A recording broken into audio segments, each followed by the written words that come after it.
যেটা মুসলমানদের ধোকা দেওয়ার জন্য কোনো সংরক্ষণ মানা হয়নি।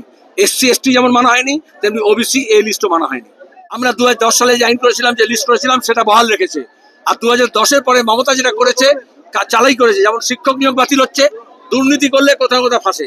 রায় দিয়েছেন, যে রায়ে ওবিসি 2010-এর মধ্যে অনেক লক্ষ লক্ষ মমতা ব্যানার্জি তৃণমূল কংগ্রেসের সরকার যা যা করে হাফ হার্টেড করে, বদমাইশি করেছে।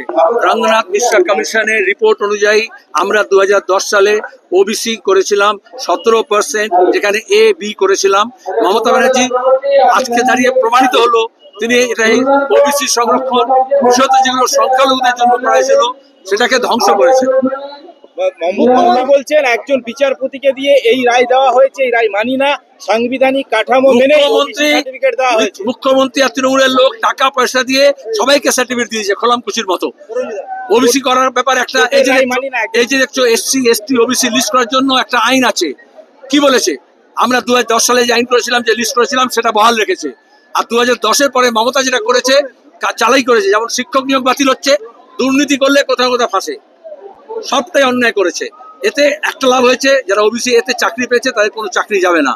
কিন্তু এরা দুর্নীতি করেছে, অন্যায় করেছে। নতুন করে করতে হবে, আইনটাকে ঠিক মতো করতে হবে। এই কেসে আগেই সরকারকে বলা হয়েছিল বিধানসভায় নতুন করে আইন নিয়ে আসুন, কিন্তু ওরা আনেনি, বদমেশি করেছে। মানুষ এবার রাস্তায় নামবে। এখন বুঝতে পারছে যে এটা মুসলমানদের ধোকা দেওয়ার জন্য কোনো সংরক্ষণ মানা হয়নি। এসসি এসটি যেমন মানা হয়নি, তেমনি ওবিসি এ লিস্টও মানা হয়নি। যাদবপুরেও আপনাদের প্রচারে সমস্যা ক্রিয়েট করা হয়েছে। গোটা রাজ্যে সমস্যা করছে, গোটা দেশে করছে।